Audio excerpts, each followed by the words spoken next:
Hey there, welcome to the show. Well, you know what? Happy Canada Day. Yeah, I know I'm a day late, but I just want to make sure everybody's having a enjoyable weekend. You know, it's amazing.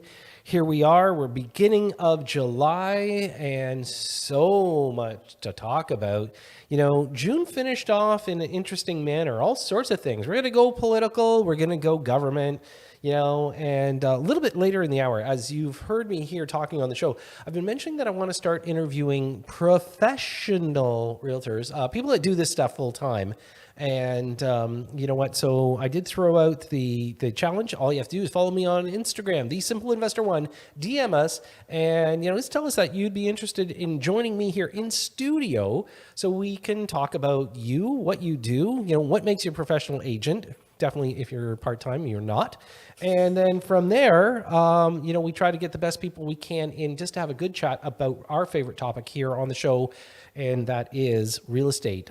So I do have, you know, Leslie Brlec. She is going to be joining me a little bit later in the hour, and Leslie is from Remax Hallmark, and she does work in the Etobicoke area. But you know, one of the most important things for me to be able to do this show and be able to run the Simple podcast to make sure that we get everybody up to date on what's happening in the real world is me having my consistent panel that's always joining me.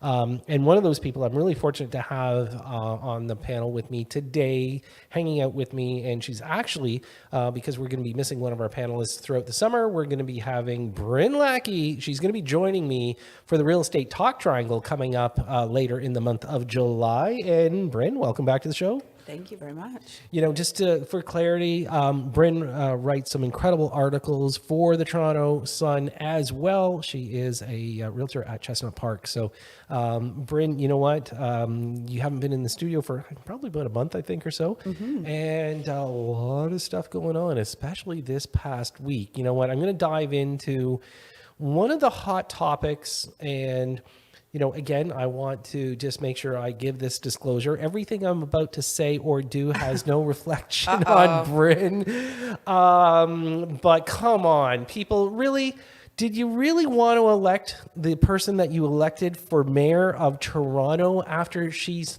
threatening, and I say threatening, what she's going to do to property taxes and to real estate? I mean, come on. Like, was this really the best we could do?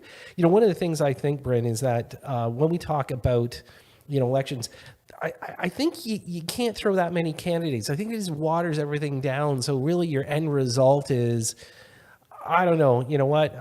Again, I guess we have to wait and see. But I think there's going to be some really disappointed business owners, homeowners, with the decision of the election of Olivia Chow. Yes, I think there will be a lot of people with a lot of opinions about it. But the thing that's, you know, still sticks out for me is it was 30% of the population that voted. So of the eligible voters, I think last I read, it was just 30%. And of that, we have about 50% maybe who will be. I think she went up with 32% of the vote. Of the vote. So I'm just saying, even if we're just being really generous and saying that it really came down to, you know, we had the list of 175 people and that gong man just, you know, demanding his recount. Even if we're being charitable and we say it's 50%. Yep. That's, you know, 15% of the city. Yep. I would not call that a mandate, which is what I'm hearing sort of bandied about is, you know, now we have a clear mandate from the voters in the city of Toronto. I don't think that's what this is. I think we have a lot of people who stayed home. So I think we're going to have a lot of opinions from some of those people. And I'm hoping that the ones who are really frustrated by this, they realize that, you know, we're looking at 2026. It's time to get ready. I'm not sure why we have 102 people on a ballot. Some with, I think there was a Sanders and a Saunders. I think there were a lot of things to do with this that were a bit head scratching.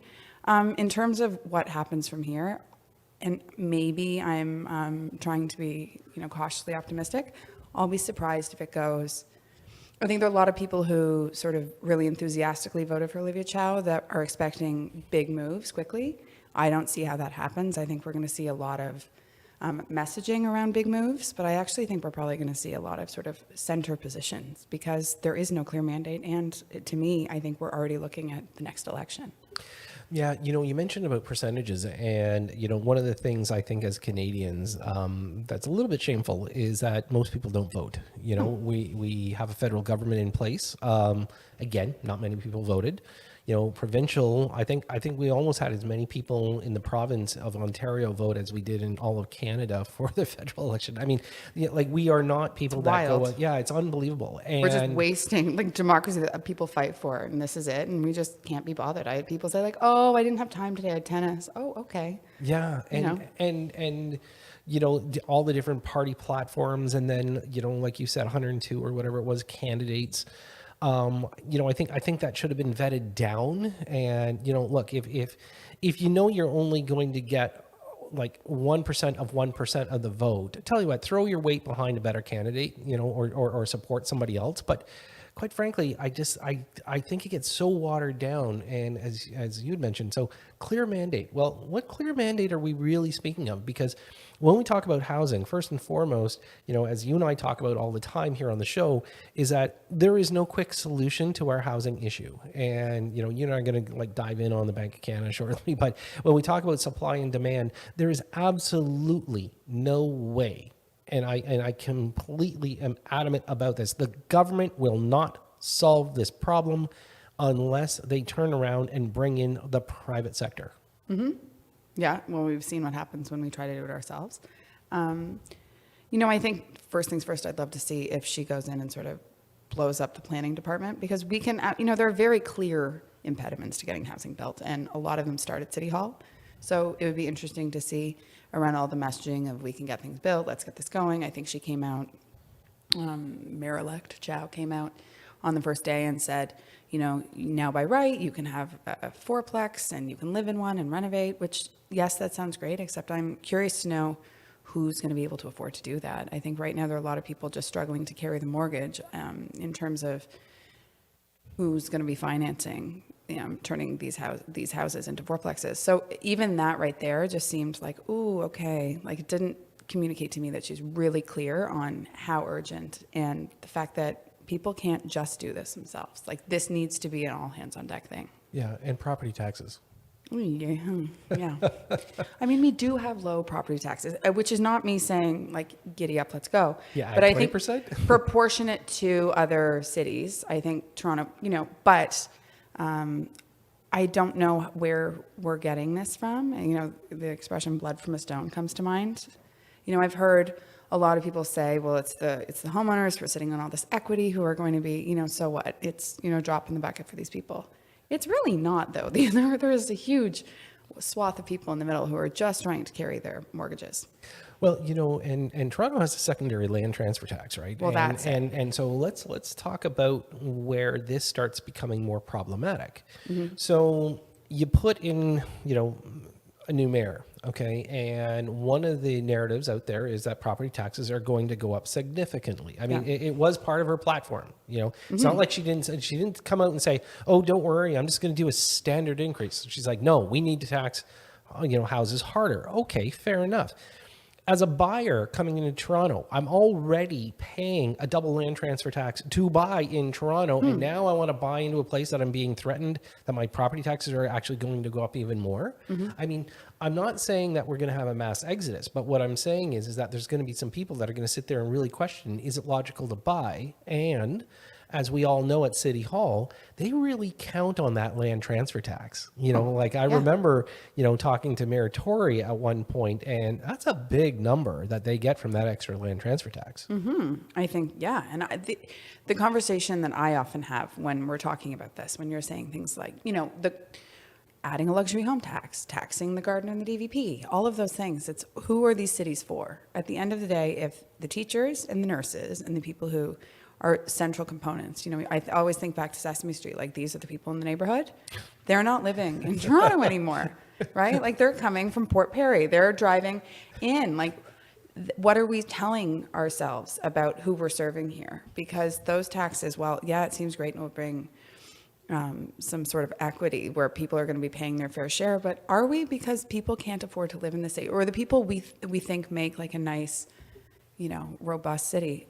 It's becoming very singular who gets to stay. and it's the people who can afford it. I'm sorry. I liked your analogy with Sesame Street there. That's why I was laughing. It's almost like some of City Hall, I think, is more like a gong show. It is very much not. But, when you think back to those ideas of, and this is the policeman and that is the mailman, Yep. and they do not live downtown. No, they can't. They can't afford it. And, and here was the question. And I've asked a lot of people this question recently. And it's, what does affordable mean? Oh, well, I think we've talked about this, and Well, we're so past the realm of that. I know. I thought I could send that away. Go. Bryn, go do some homework and then come back and tell me, what do we deem affordable? Well, I just read that to get a home in Guelph, Ontario, the average buyer in this current market, a couple, needs to be making $260,000. That's Guelph. So what are we talking about in Toronto? What is affordable? Well, it's certainly not the measure of once upon a time. Wasn't there 15% of your after-tax income would go to shelter, and then there was savings, then there was retirement, and then there was, a new station wagon every year. I think we're now just, what can you carry and not wake up at 3 a.m. every night? Seems to be the new metric. Right. Well, I guess we're going to wait and see. It's going to be interesting for sure on what's going to unfold with our new mayor here in Toronto. But you know what, Bryn, we're going to go to a quick break, but I want you to stay put. I've got Bryn Lackey in the hot seat right now. Always great to have her here on the show. If you're not following me on Instagram, make sure you do it. The Simple Investor One. Some exciting things. We've got a new referral program out there, by the way. If you have an investor you want to refer to us, you can just go to our website, thesimpleInvestor.com, and click on referral. And guess what? You can actually make a referral fee for referring us a new investor. Really exciting stuff. And we'll have more when we come back. So stay with us. We'll be right back after this. And welcome back. If you're just tuning in, I've got Bryn Lackey here in studio with me. You know what? You can catch Bryn's columns in the Toronto Sun. Always great read. Also, Bryn is a realtor with Chestnut Park. And Bryn, just before the break, you and I were battering around the political aspect of things, what's going on here in Toronto. But, the next topic, of course, is Bank of Canada, inflationary numbers. We can all be armchair economists, but, a number that came out that I think we all have to recognize, the Bank of Canada keeps saying we must drop inflation. And guess what happened? Lo and behold, 3.4% this week. Yeah, I think there were a lot of people very excited to see that. But I think anybody, what I've noticed, and it's I feel like a bit like a hamster on a wheel, because I feel like we've had that same sort of cycle since this time last year, where you're just looking for some good news, and then you think it's here, and then everyone sort of does a collective sigh of relief, and then, you sort of whammo. Yeah, you take your eye off the ball for a second, and boom. So I was happy to see that. I'm encouraged to see that. I think more broadly, when I look at the impact that the last quarter point hike has had on the market, I think there are a lot of people who are very rattled, and I think that I'm now curious to know what it's going to take for people to feel, a little more secure. And I think that we might be a bit of ways off from when, pleasant inflation feeling secure. Yeah, I think that post might be quite a ways in the past, but I was happy to see that, but I'm not sure that So here's the thing. So I know, I'm pretty sure the head of Bank of Canada, Tiff Macklin, tunes in here every single Sunday at noon. Obviously. Who wouldn't want to hear me with no economics degree? Listen, this is the place to be, right? And so Tiff, just throwing this out there, you need to think long and hard on this new rate decision that's going to be made here in July, right? Because you watch the U.S. Fed, they kind of decided to pause. And they said they're actually going to pause for a while because they need to see the overall effect. And, I get it. You want to play with the big boys. So, you've been hiking rates just to kind of say, hey, I'm doing it with the Bank of Canada, Bank of England, the U.S. Fed. But let's be real. Okay. Let's be Canadian for a second and think about this very, very thoughtfully. The fact that Canadians are very, very focused on real estate and owning their own home. And you are now jeopardizing the number one asset in the Canadian economy if you think that we can still take more pressure from a quarter point. What you need to do is pause, and you need to not go forward again. You need to pause as long as you think it's necessary, and let the inflationary numbers continue to come down. Let this, craziness that's happened over the last, 14 months, let it sink in. And that's my message to Tiff. Do you have one for him? Maybe you can just give a shout out to him. Hello. No, I agree with what you're saying. At the same time, because I'm working with buyers and sellers, and as these columns I write, they sort of come on. They're what I do at night, right? So by day, I'm actually out there. And what I will say is, prior to this quarter point bump, when we were on conditional pause, the market went crazy again. Well, I think we were seeing prices go back up to peak, beyond, especially in some pockets. But not that many though. There was a few price areas in a few neighborhoods. I agree. Like we did a quick analysis on it, but nowhere near what we had sustained the year before. In downtown, I was seeing we were having 14 offers. We were seeing bully offers. We were seeing some of that behavior. At what volume? And see, there's the thing. It's not nearly the same number of properties changed hands. But there also wasn't any inventory. Like, that was the interesting thing that I was witnessing, is there also wasn't inventory a year ago, but you saw a huge reticence on the part of buyers, people sitting there going, everyone was bracing for impact or running for cover, whatever. And then what I noticed is, once it was on pause, and whether it's TikTok realtors or people around the water cooler going, the worst is over, everything's fine, if we don't buy now, So we saw that go. And then you couple that with the fact that there are a lot of people, there have been no forced sales, really, unless you were so super leveraged using private lenders. Sure. So you have all these people sort of sitting there in their houses thinking everything's great, price is not coming down, people thinking we're going to miss the boat, getting back in there. I saw a lot of activity from having open houses on my own listings of people coming through. Sure. There were not people thinking, when I'm having conversations all the time, like, okay, you're a first time buyer. Are you nervous? What do your parents say? Are your parents helping you? The sort of consensus was, worst is now over. We just have to live with these rates. And that may be true. Mm-hmm. I just think that what is interesting is, once people, with this quarter point bump, people went, oh, wait, and then they stopped again. Yep. And so we're starting to see inventory get, creep up. We're seeing, in more than just a seasonal way, because you sort of see inventory creep up in summers, but we haven't in the last 3. Yep. So from a buyer sensibility standpoint, I think there was a shift.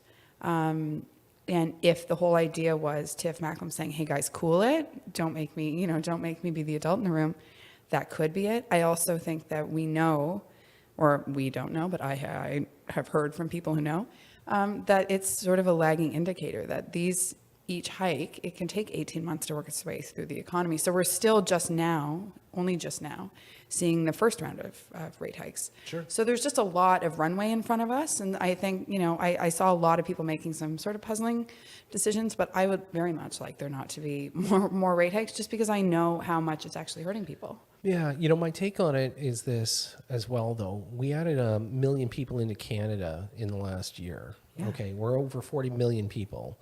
You got the GTA. You've got pent-up demand. You've got people that are coming in, immigrating to Canada. That makes them allowed to be able to buy because they're going to live here. Right. They're becoming Canadian citizens. And I think part of what we saw as far as people buying was because people have been sitting on the fence for the last 12 months because it has just gone in the toilet, mm-hmm. right?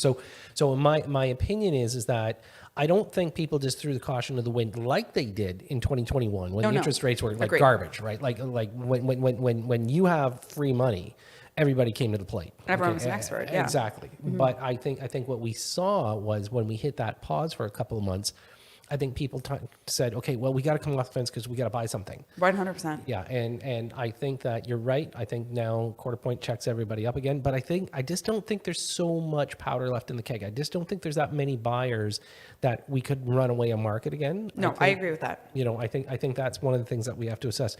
Quick note: you were talking about amortization in one of your articles. So again, another lever that I think is necessary for some people that have got themselves in a higher debt. Mm-hmm. Yeah, I mean, when this all sort of started, we talked a lot about huge discussions around how rate sensitive Canadians are, because by and large, our mortgage terms are 5 years. There are people carrying variable rate mortgages, like a huge percentage of people carry variable rate mortgages, not with static payments, with moving payments. And then you also have lines of credit and you have all those things. So unlike the US where people who went house shopping during the pandemic and they have 30-year mortgages at 1.9 or even 2.5, they're not going anywhere, but that market's just stopped. The idea was that in Canada, it was going to hurt, but it would be over quickly because people at some point, they're going to have to reconcile their financial realities with these new rates. And given all of the variable rates, what that's done, people keeping their payment static, is it's turned these amortization periods. You have people with 80-year amortizations, right? So those people are sitting here, and I heard this hilarious expression. It was called, pray and delay, or whatever. Sure. So you're sitting there, and their payment hasn't changed. The reality of it hasn't changed. And upon renewal, that's when they're going to suddenly have to, because you have to get square again at renewal. You have to go back to your original term. Yep. And will the government step in and pressure OFC to do something about that? I would bet yes. Mm-hmm. Chrystia Freeland in the budget flat out said, we're going to try to help homeowners navigate these times. So if that's the deal, and we're essentially now making it so that people can just sign up for lifetime mortgages to keep the payments there, we're never going to have the people having to sell their houses or offload their investment properties or offload their Airbnbs to deal with this new reality, and therein sort of allow inflation to get under control. It's almost worse than if we were in a separate sort of dynamic where we were just sort of kicking the can down the road. Yeah. Well, I guess we'll have to wait and see, because exciting times. I think that's going to be a lot of our narrative for sure. I'm excited about having you come in at the end of the month to be one of the panelists on the Real Estate Talk Triangle. That's going to be awesome. Very excited. I'm so excited about that. And there we go. And so Bryn, thanks for joining me today. Great having you on. And folks, when I come back, I've got Leslie Brlec joining me for the first segment ever of featuring a professional agent. And we'll be back right after this. And welcome back. As I mentioned just before the break, the new section of our show, and I'm really excited about having my first guest join me today.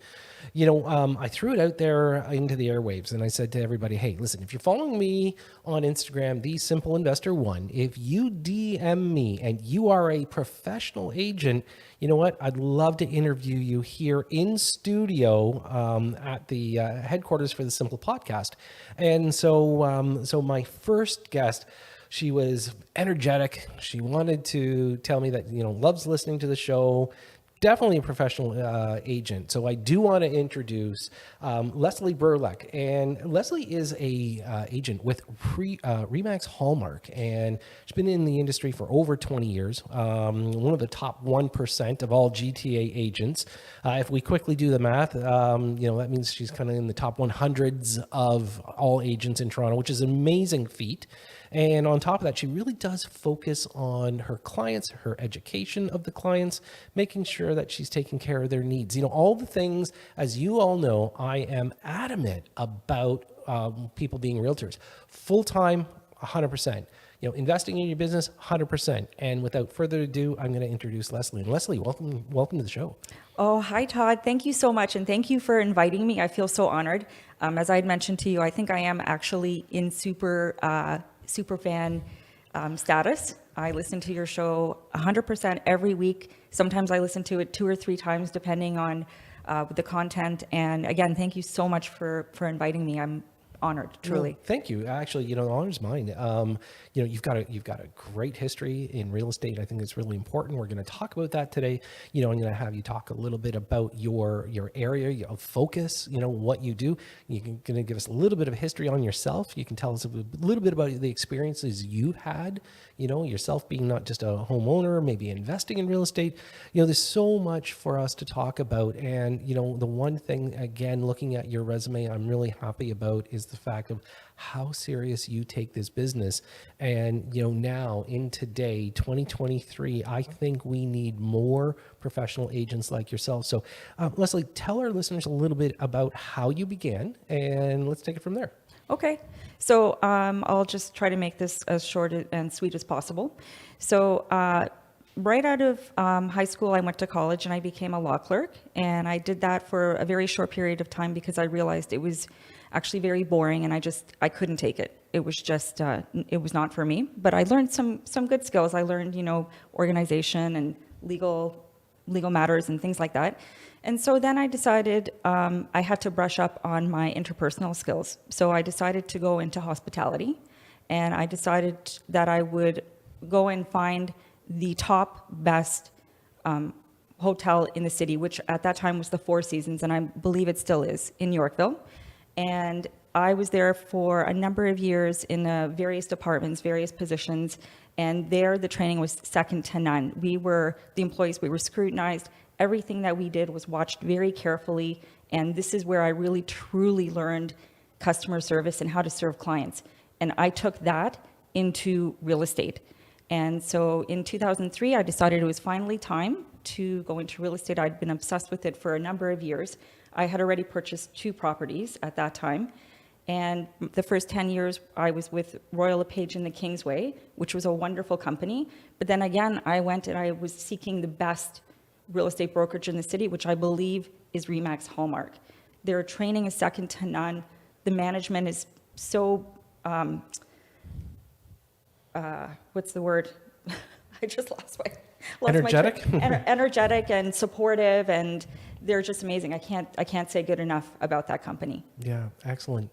So let's talk about a little bit of what's happened over the last 20 years. Then you come in 2003, and there was interest rates weren't they weren't super attractive, but attractive enough. People were coming into the business. Again, probably half the number of agents that there is today. Talk about your start in real estate and what you focused on. So initially in 2003, my first year, it actually came to me quite easily because I did have a lot of connections, even with the people at the hotel. So I got my first listing within the first couple of weeks, and then I just sort of built it on there. But I built it more through like open houses, door knocking, even some cold calling. I did whatever I had to in order to build up my base of clients and just to get myself out there and just get on the floor and get on the ground running. Yeah.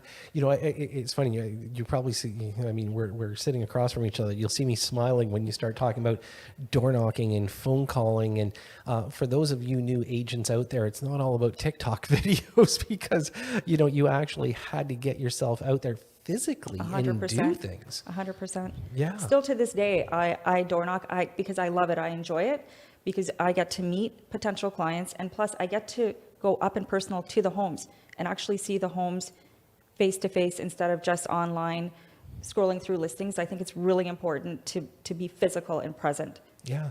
And that's the thing. And when you and I, had a conversation, before we came on air here, one of the big things again for me is talking about professional agents doing it full time. And for those people that have, just a day job and then they throw real estate out there, they're not doing that. They're not pounding the pavement. They're not getting to know the neighborhoods and the inventory out there. 100%. So when you kind of fast forward, so we've gone with a couple of, years of, establishing a marketplace. Tell us, what area do you focus on today? Etobicoke. So I was born and raised in Etobicoke, and that's really where I try to put most of my energies and focus on. Of course, I have business elsewhere, and I'm happy to do business really anywhere. I'm very familiar with GTA, but my prime focus is definitely Etobicoke. Right. And is there a certain price point or style? Are you more of a listing agent, or do you prefer to work with buyers? You know what? I like both. Both has its own really positive points and challenges as well. Right now, it's a little bit challenging being a listing agent because properties they don't seem to be moving as much. So it's nicer to be on the buying end. But however, having said that, I do enjoy both. Right. Now, when we talk about the market for a minute, and obviously COVID. Okay, let's talk about your reaction to COVID, and then we can fast forward. So here you are, 2020, 2021. Two totally different markets. How did you manage through COVID? actually, at first I think on a personal level, I was frightened, as everybody was at that time. And then I just sort of said, okay, this is our new reality. And I just threw on the mask, hand sanitizer, tried to do as much as I could online to minimize contact with people. So Zoom calls, FaceTime, and just keeping in touch with people that way. And in a way, that actually almost worked, I think, to all of our advantages, because as we know, time is precious. And this is actually a bit of a time saver. Being able to do it this way, it's a lot more effective. And I think it worked well. Yeah, excellent. So we're going to go to a quick break, but we're going to come back in a minute. So folks, this part of my show, and we're going to do it every single month, is I'm going to feature a professional agent. And of course, the only way you can get your name into the hat is if you follow me on Instagram, and it's The Simple Investor One. You got to DM us.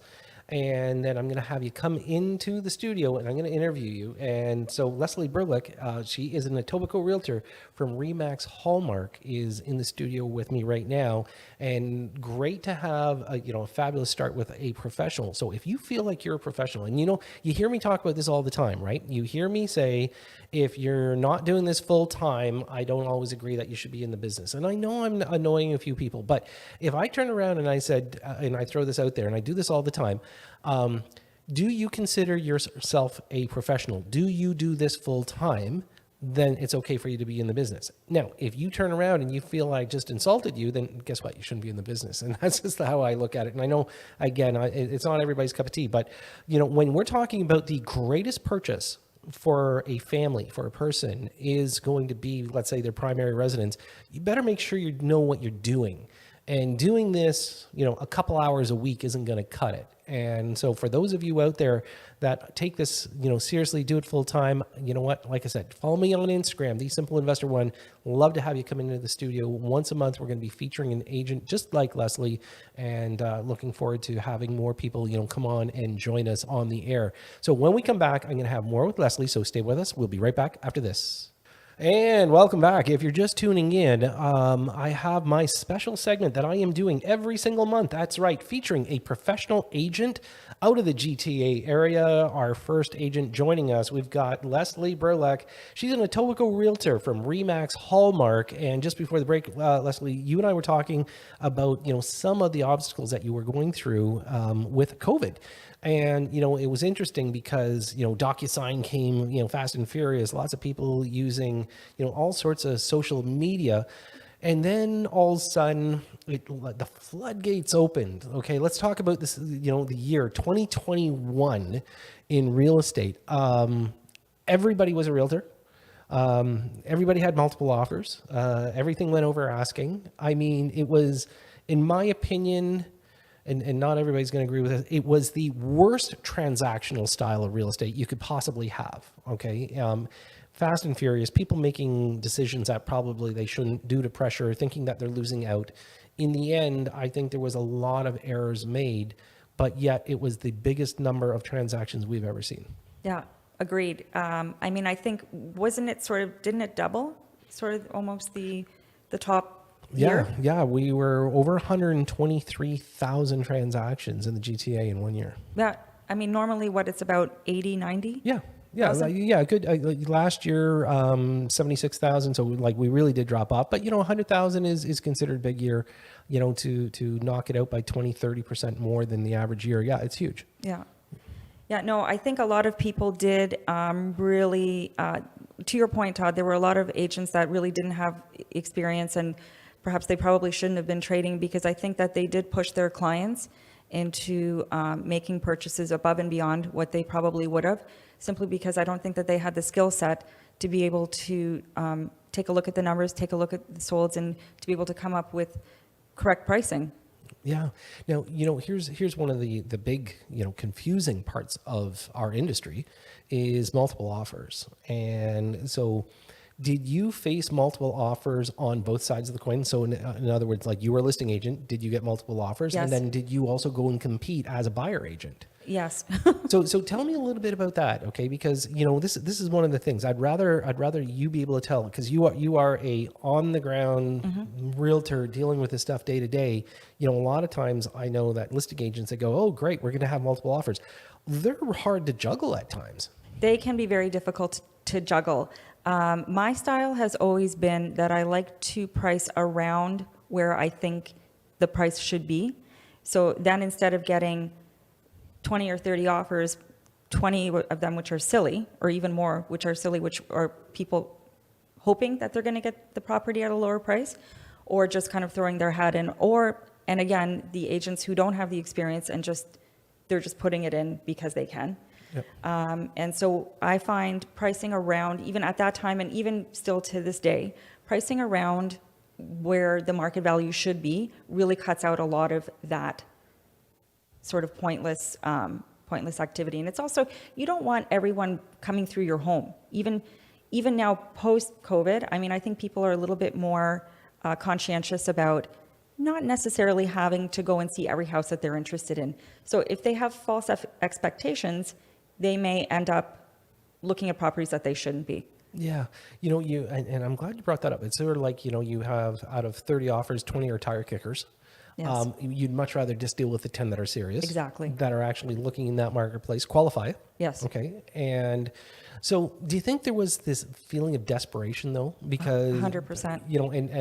And not to put too fine a point on it, but we do have agents out there that aren't driven as much for their client as they are for themselves.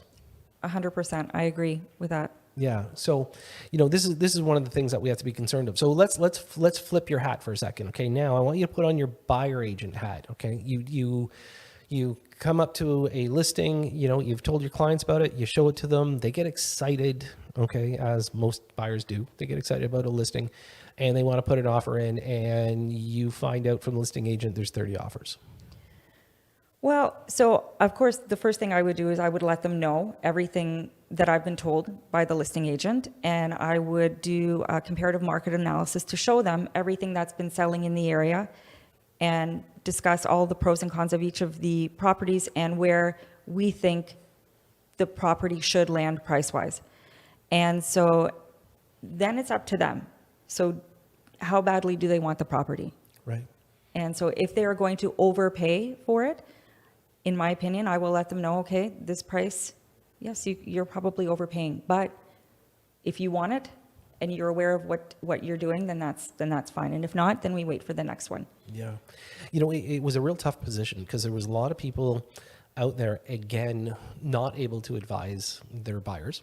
Okay. Yes. Because they basically didn't do enough due diligence. They went off okay, well, if one property sold 600,000 over asking, then this one should be at least that. And back when I was focused more into the business, I always was really focused on knowing every single possible sale in the geographical area, and then draw a comparison. And you basically take a checklist and say, okay, plus negative, plus negative, plus negative, okay, value, and even in the urgency, there's a lot of people right now, I think that with the mortgage change, the interest increase, I think there's some people struggling that saying, boy, you know what, we made a mistake, we overpaid.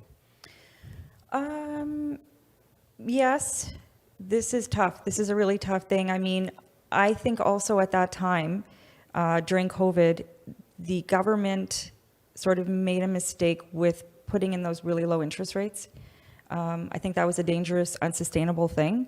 And a lot of people were counting on that for years to come. And we were promised by the government that if the interest rates were going to go up, it was going to be incrementally and over a long period of time. And we were being encouraged to spend, and we all overspent. And so we're in a very bad position right now. And I'm sorry, but we were set up. I'm glad you brought this up because, as most people know, I get a little bit stuck on this one. Bank of Canada, this week, as we heard, inflation's gone down. So this is the May report. In the next week and a half, we're going to get the June report, but the May report dropped it to 3.4. as far as our inflationary number. And, you know, the Bank of Canada said as long as we see us attacking inflation, then we shouldn't move the needle and put more pressure like they did last month and put a quarter point up. You know, they've indicated that maybe in July they're going to do it. The U.S. Fed has frozen it for now. I think we're in a conundrum. I don't know. Normally we have a little bit of an idea where everything's going. I think right now, as far as the interest rate environment, I think the Bank of Canada just has to back off and just leave everybody alone for the next 6 to 12 months. Inflation will go down after all the measures they put in place. You as a realtor, you know, you have to kind of gauge the market all the time. Are you looking at these interest rates as threatening as they can be, despite the fact that historically they're still fairly low? Well, that's actually exactly what I was going to say. So right now, I think it's a really good opportunity to be purchasing real estate if you're in the financial position to do so. And the reason is that right now, sales are slow because people think that interest rates are really high. So, and there are a couple of things going on here. So first of all, like I had mentioned before, those interest rates that we had before they were unsustainable. Those weren't real. When I was purchasing my first home, I had a first mortgage at 9% and a second mortgage at 13%, which was actually a private mortgage because I was so young at the time that banks didn't want to touch us. So we had to go financial institution for the first mortgage, private lender for second mortgage.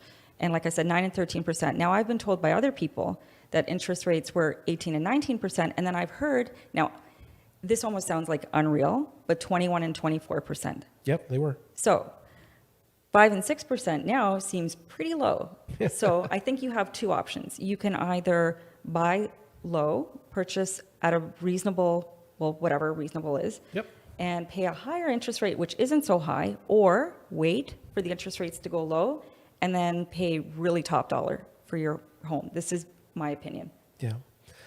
Well, I guess we're gonna wait and see, you know, how everything starts to unwind over the next few months with the Bank of Canada. But Leslie, if our listeners want to reach out to you and be able to get in touch with you to Yes. be, you know, potentially bring you on as their agent, how do they do that?